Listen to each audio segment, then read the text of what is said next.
Election season still months away for Baltimore, but residents are voicing their frustrations where voters stand if the election was held today. And the mother of a teen shot and killed earlier this year voices her frustration with guns in schools, while she says the city isn't doing enough to keep kids safe. And humanitarian aid arrives in Gaza as the Israel Defense Forces say it will increase its airstrikes on the Strip, the latest coming out of the war in Israel. Live from WBFF in Baltimore, this is Fox 45 News at 10. A city plagued with problems, a fallen firefighter, skyrocketing juvenile crime, a record number of stolen cars. And now Baltimore voters have to make a decision about their future. Good evening. I'm Vincent Hill. And I'm Maxine Stryker. Thanks so much for joining us. The primary election still months away, but one thing is clear. Voters will be demanding change. We're saying enough is enough. The winds of change are blowing through Baltimore as election season quickly approaches. The state of Baltimore is a state of emergency right now. Top of mind for voters is public safety. According to the latest Goucher poll, nearly half of voters feel crime has gotten worse in their neighborhood over the past year. Nothing in this city is being accomplished. It's falling apart. And now they're demanding change. My first thought when I read this poll is it's a 5-alarm fire for Brandon Scott. According to the poll, 56% of voters say they disapprove of the job Brandon Scott is doing as mayor. If the race were held today, just 27% said they would vote to re-elect Mayor Brandon Scott. 39% would vote for former Mayor Sheila Dixon. People want accountability. People want you to be responsive. People want change, and we're talking about all ages, race, geographic communities. There's no sense of urgency. Just this week, state legislator delegate Sandy Rosenberg, who previously threw his support behind Mayor Scott during the last election, said he's flipping his endorsement to Dixon. I think that part of the reason he's behind is I think when he ran, there was so much hope and promise, but the murder rate the first 3 years hasn't been very good. Things are getting better. And voters will look at the last year more than they'll look at the first 3. So I think that he's got a couple little things going long term, but I think he should be concerned because a lot of the comments were along the lines of people are frustrated with city services too. All eyes are also on the now 3-way race for city council president, another race where voters are clearly looking for change. 17% saying they'd re-elect city council president Nick Mosby. 30% would vote to elect Councilman Zeke Cohen, but 34% say they'd prefer some other candidate. It could be former city council member Shannon Sneed, who threw her hat in the ring this week. See crime go down, it starts with education. We want to see folks have jobs and be qualified. It really starts with education. And so that's why I'm standing here today announcing that I'm going to be the next city council president for Baltimore City. Sneed pointing to another major issue facing Baltimore, failing schools. But for now, who will come out on top? Still undecided. That brings us to our question of the day. What should be the main focus of the next mayor's administration? Crime, education, taxes, transparency, or all of the above? So far, 67% of people who voted say all of the above. You can weigh in right now at foxbaltimore.com/vote.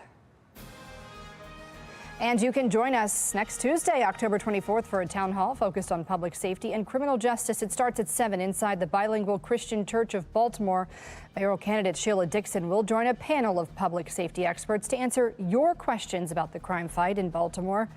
Fox 45 News has reached out to Mayor Brandon Scott, inviting him to participate several times, but he has not responded. If you can't attend in person, you can watch on foxbaltimore.com, and you can submit the questions you have for the panel right now. Head to foxbaltimore.com/newslinks. The Baltimore Fire Department has identified 31-year-old Rodney Pitts III as the firefighter who was killed battling a fire Thursday afternoon. He'd only served for a year protecting the city while working on Engine Company 9. Investigators say Pitts was one of 2 firefighters rescued after the fire suddenly strengthened while the department was trying to put it out. Exactly what went wrong and how that fire started are still under investigation. The U.S. Fire Marshal, ATF, and the Baltimore Police Department are assisting in that investigation. Police say one person was questioned shortly after. The police department did take somebody into custody. We did that based on some information that we had preliminarily received at the scene. That person was interviewed, and that person was released. So we do not currently have anybody in custody. The other firefighters injured were identified as Lieutenant Keith Brooks, firefighter Tavon Marshall, firefighter Seth Robbins, and Lieutenant Dylan Ronaldo. Robbins and Ronaldo remain hospitalized at the Bayview Hospital burn unit. Ronaldo is currently in critical condition and fighting for his life. Coming up in just a couple of minutes, Fox 45's Taylor Stewart speaks with the president of Baltimore's fire union about the loss of pits. But if you were to talk to any parents in these neighborhoods, we all are fearful of our kids going to school. Since the start of the school year, 3 guns have been found in Baltimore City schools. Last year, at least 15 were found in a school, including one found on one of the Brooklyn day mass shooting suspects.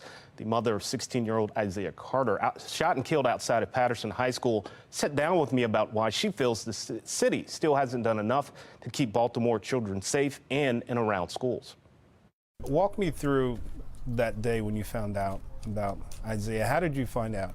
There was first an automated call from Baltimore City Schools. Michelle Hines, reliving the moments she found out her son, 16-year-old Isaiah Carter, was shot and killed outside of Patterson High School. I'm so accustomed to these calls anyway, I didn't think anything of it. About 10 minutes later, the principal called and she says to me, "Oh yeah, Michelle, I'm so sorry. Did you hear about what happened to Isaiah?"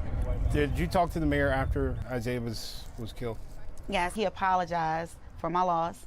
And then he said that, it bothered him and he's sorry that my son's death kind of pushed them into the right direction for school safety. And it shouldn't have taken something like that to happen. I was appalled. Several guns found in schools so far this year already. Do you think the city's doing enough to keep guns out of schools and keep Baltimore City kids safe? I don't. When I ride around the city during the school day just to see what it looks like now since all of these deaths have happened, I'm still seeing the same amount of kids outside. I'm still seeing kids walking down the street and I'm like, is this a school day or not? But kids are getting guns, kids have weapons, kids are going to school, and we're terrified. Hines says Baltimore police aren't focused on keeping kids safe. In Fells Point, I see several police officers. I never ride through this city and see several police officers near any of these schools who've had so many egregious acts happen in the last year. And she's still appalled by the words of Mayor Brandon Scott. I didn't want my child to be a martyr. I didn't want my child to be murdered. Right. And then hearing about kids still being able to get guns into these schools, that doesn't tell me anything. That doesn't tell me that my son's death actually meant anything to you. In addition to frustrated parents, Fox 45 has heard from more than a dozen top prosecutors across Maryland that are taking issue with the state's juvenile justice laws. Those prosecutors represent more than 5 million people. That's about 87% of the state's population. They're taking issue with 2 laws, the Juvenile Justice Reform Act, which limits children 13 and under from facing most charges, and the Child Interrogation Act that prevents police from questioning juvenile suspects without an attorney or parent permission. Seeing like a revolving door, the same juvenile offenders over and over again, coming in the door and then going back out the door to continue to engage in their nefarious activities. There's not a whole lot we can do about it because we're hamstrung by the laws that are in place. You can protect the child and also protect society. If we deter that communication, we inhibit our ability to address crime. If we don't do something to hold these young people accountable, they will continue to run and almost have lawlessness in our cities. And we can't have that.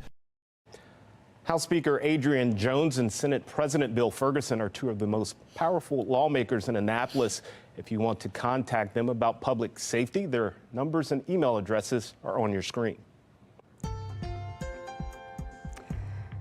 The car driven by the man wanted for shooting a Maryland judge to death has been found, but the suspect is still on the loose tonight. The Washington County Sheriff's Office announcing today they got a call about suspect Pedro Argote, his silver 2009 Mercedes GL 450 from someone in Williamsport.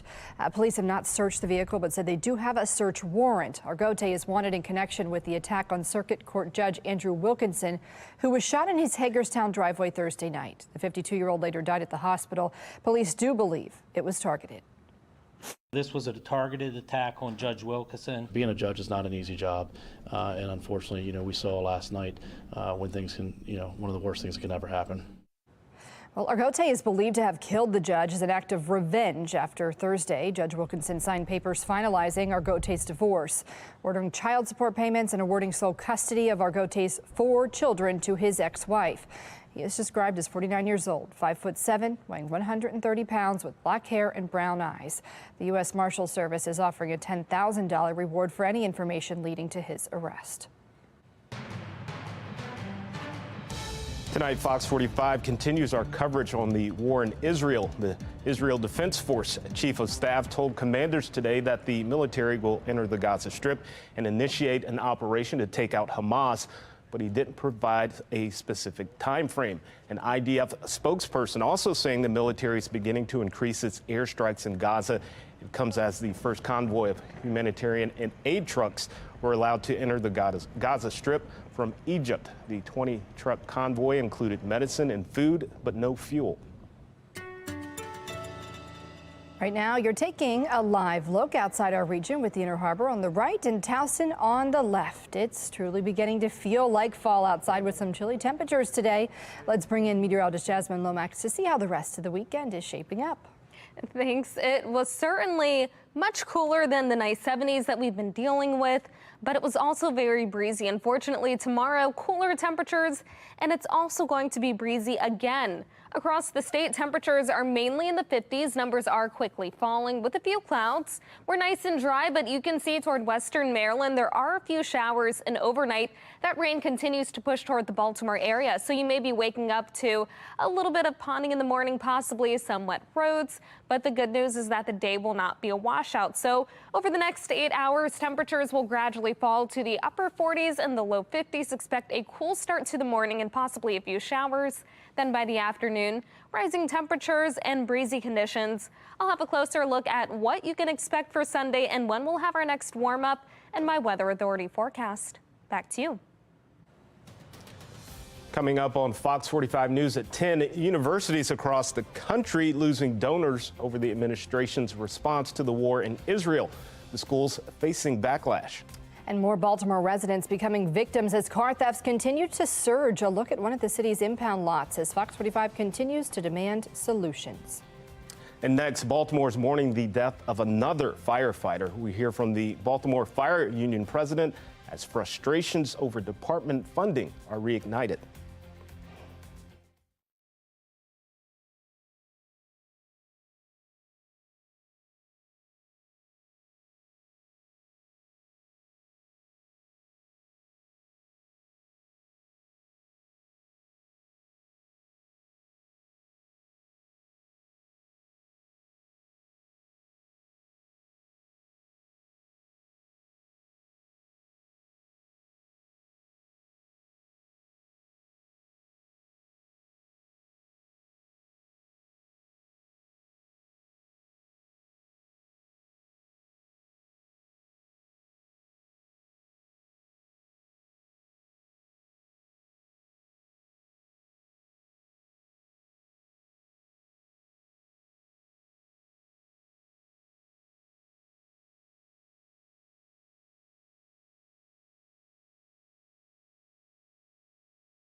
And we continue our coverage on 31-year-old Rodney Pitts III, the firefighter killed battling a fire Thursday afternoon. Fox 45's Taylor Stewart spoke with the president of Baltimore's fire union about the loss and has more. EMT firefighter Rodney Pitts is and always will be a hero. The Baltimore Fire Department leading a procession in remembrance of 31-year-old Rodney Pitts, the firefighter killed while battling a row home fire Thursday afternoon on Linden Heights Avenue. Hearing and speaking with his mom and his family last night, he was so excited and so proud to be a firefighter in his town. They're devastated. They lost their son, their fiance, their father, their brother. Baltimore Fire Union President Matthew Koster reflecting on the heavy loss. After spending Friday in shock trauma with the injured firefighters, BFD has now identified as Lieutenant Keith Brooks, Tavon Marshall, Seth Robbins, and Lieutenant Dylan Ronaldo. Lieutenant Dylan Ronaldo, he is still in critical but stable condition. He's still not out of the woods yet. This particular fire evolved so quickly. As for the cause of Thursday's flames that billowed from one row home to two others, Baltimore burns at twice the national rate. That's a question for U.S. fire marshals, now leading this investigation. Pitt's death reopening old wounds from last year when 3 Baltimore firefighters were killed battling a fire on Stricker Street when the entire structure collapsed with them inside. I know they're hurting from Stricker Street, from this. We're lucky that this doesn't happen more often at this point. I mean, this kind of fires happen every day, multiple times a day, and it's just we just don't get the coverage until somebody gets injured or killed. It's reigniting questions as to whether the Scott administration has since prioritized the funding and resources needed for the fire department. We're in talks with the city now, with the administration and the mayor's administration, and we're trying. Taylor Stewart, Fox 45 News. Thursday's tragedy reminiscent of last year's deadly Stricker Street fire that killed Lieutenants Kelsey Sadler and Paul Buttram and Kenny Lacayo. The 3 firefighters were killed while battling a fire in a vacant home in January 2022. A 4th firefighter was injured. An investigative report into that deadly fire released last December describes confusion over which firefighters were on scene that day and who was trapped inside the building. One of the most glaring problems is the firefighters had no idea they were walking into an unsafe vacant home that had been on fire not once but twice before. In response, the city revived a program to mark unsafe vacant homes with a large red X. Fire Chief Niles Ford, he resigned the same day that scathing report was released. And that same month, the families of the 3 fallen firefighters sued the city. I spoke with those family members about their fight to make sure what happened to their loved ones never happens again. I've always been scared, for her safety. And moving forward, things need to change.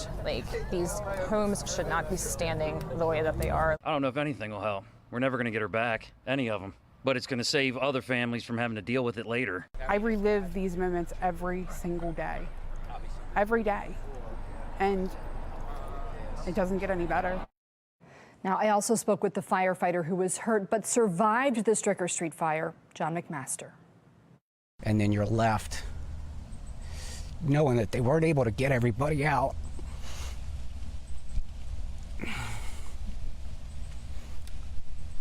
And you feel bad and you feel possibly guilty because they were all such great people. You always know that you lost 3 of your brothers and sisters in a preventable fire. And that makes me sad also. It makes me angry. But it makes me sad that it seems like nothing's being done about this. And after the Stricker Street fire, Mayor Brandon Scott promised his focus would be on the fire department. Now, in light of Pitts' death, some are questioning if that ever happened. The department remains understaffed with 135 open firefighter positions and 89 paramedic positions. Some of the city's firehouses are more than 100 years old. And on a letter to City Hall this summer, fire union leaders pleaded for a portion of the over $600 million the city received in federal COVID funds hoping to purchase new fire engines. So far, the department hasn't received any of that money. Absolutely a morale buster in this department. The firehouse is so old, many of them falling apart. I guess this is what happens when you run a city like Baltimore like a third world country. Been spending it, creating a new unfunded future liabilities, creating a lot of positions for a lot of groups that come next year or year after that. They'll have no funding for them, as opposed to investing it in things that are important for the citizens of Baltimore, like our basic city services. This summer, the City Council dedicated $5.5 million to upgrade its equipment, but fire union leaders say their needs are much greater. Coming up on Fox 45 News at 10, a squeegee kid convicted in a deadly altercation, seemingly releasing a song about the murder. We're hearing from the family of Timothy Reynolds. And hundreds of thousands of taxpayer dollars are going to security for some members of the General Assembly. A look at how much it's costing you. I'm Kayla Gaskins. Coming up, we take a look at some of the biggest donors to elite universities who are pulling their support over the administration's response to the Hamas attacks on Israel.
Fox 45 continues our coverage on the war in Israel. Earlier this week, another billionaire mega donor announced they're cutting ties with their alma mater. Yeah, it's over their response to the Hamas attacks on Israel. National correspondent Kayla Gaskins has more. As Israel and Hamas wage war in the Middle East, a war of words and support ratcheting up tensions at American universities, where groups of students and even faculty are taking strong anti-Israel stances. George Washington University professor Lara Shihai facing a federal civil rights complaint for allegedly mistreating Jewish students. She also endorsed Hamas following the attacks. Students at Cornell want Professor Russell Rickford fired for applauding Hamas's violence. It was exhilarating. It was energetic. A furious group of billionaire donors pulling support, equating administration responses to an embrace of anti-Semitism. UPenn hemorrhaging the biggest donors. Mark Rowan and his wife have given $50 million to the university. The Huntsman family has given more than $50 million since the 1990s. David Baggerman has given $5 million, and the Lauder family of the Estee Lauder beauty empire have given $125 million to the nursing school during the pandemic. The family now re-examining their support. Harvard losing the support of the Wexner Foundation that donated millions to the school. And one of Israel's wealthiest billionaire couples, Idan Ofer and his wife, severing all ties with the university as well. Questions now as to where this anti-Israel sentiment came from. Just the News reporting the Middle Eastern country of Qatar poured more than $1 billion into influencing U.S. education and politics as they allegedly harbored Hamas terrorists. Senator Josh Hawley demanding the DOJ investigate funding of these anti-Israel student groups. I want to know if they're being funded by terrorists. I mean, these student groups are out there calling for the destruction of Israel. I mean, what is going on American campuses that so many students think that this is okay? Gallup polling from earlier this year seems to support shifting views, showing younger Democrats are increasingly less sympathetic to Israel. In Washington, I'm Kayla Gaskins. And Fox 45 will continue to follow the war in Israel. We'll keep you updated both on air and online at foxbaltimore.com. Coming up, alarming new findings when it comes to the auto theft crisis in Baltimore City. Fox 45 News demanding solutions as residents fall victim time and time again. And hundreds of thousands of dollars going towards the security teams for some members of the General Assembly. A closer look at who it's for and how this could affect the budget ahead. And we're getting ready for a chilly night, and at times there could be a few showers continuing into the morning. I'll break down the timing of the rain and let you know what to expect by Sunday afternoon in my Weather Authority forecast.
Well, it's a crisis that continues here in Baltimore City. Hundreds of cars stolen every week. The massive spike in car thefts this year is stressing police, filling impound lots and putting Baltimore residents in danger.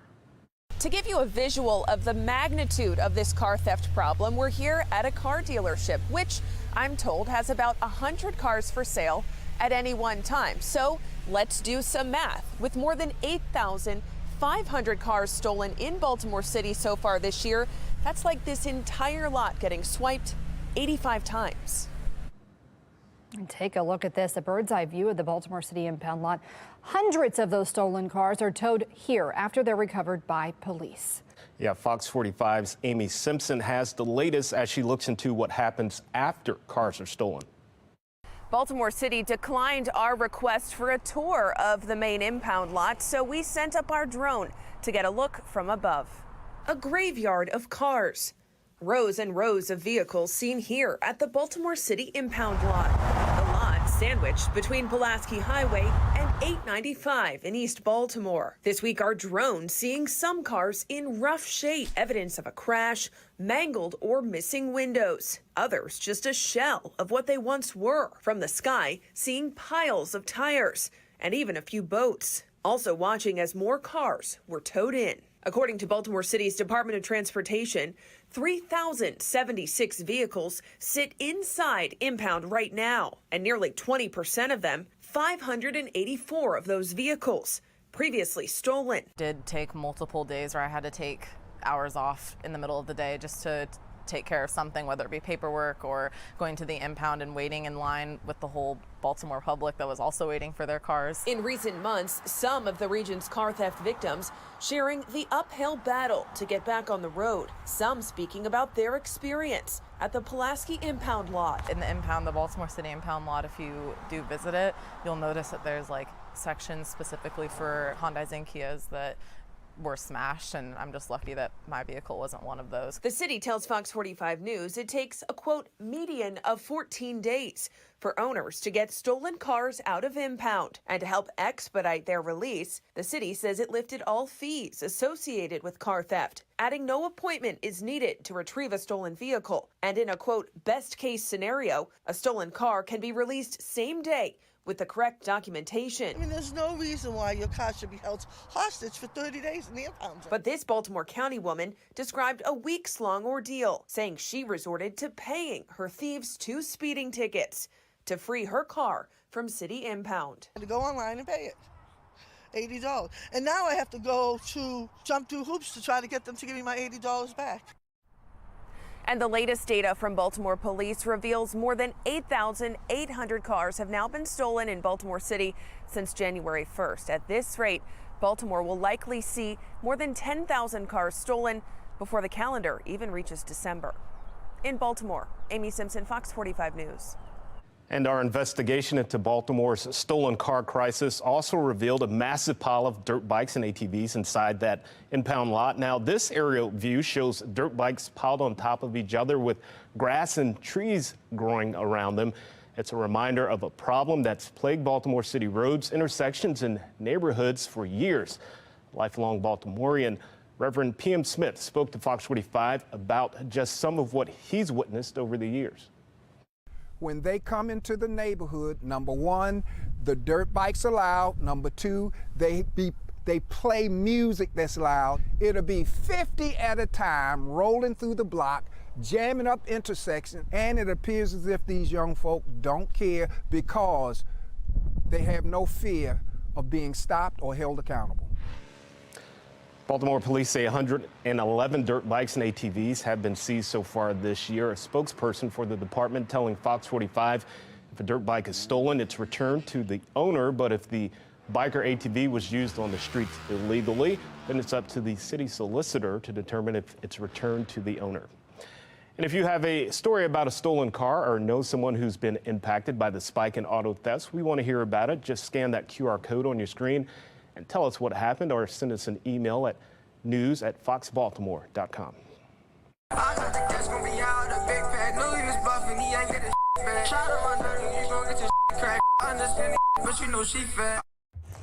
Tonight, the song linked to the teen convicted in the death of Timothy Reynolds continues to raise questions. It's a story we first brought you yesterday.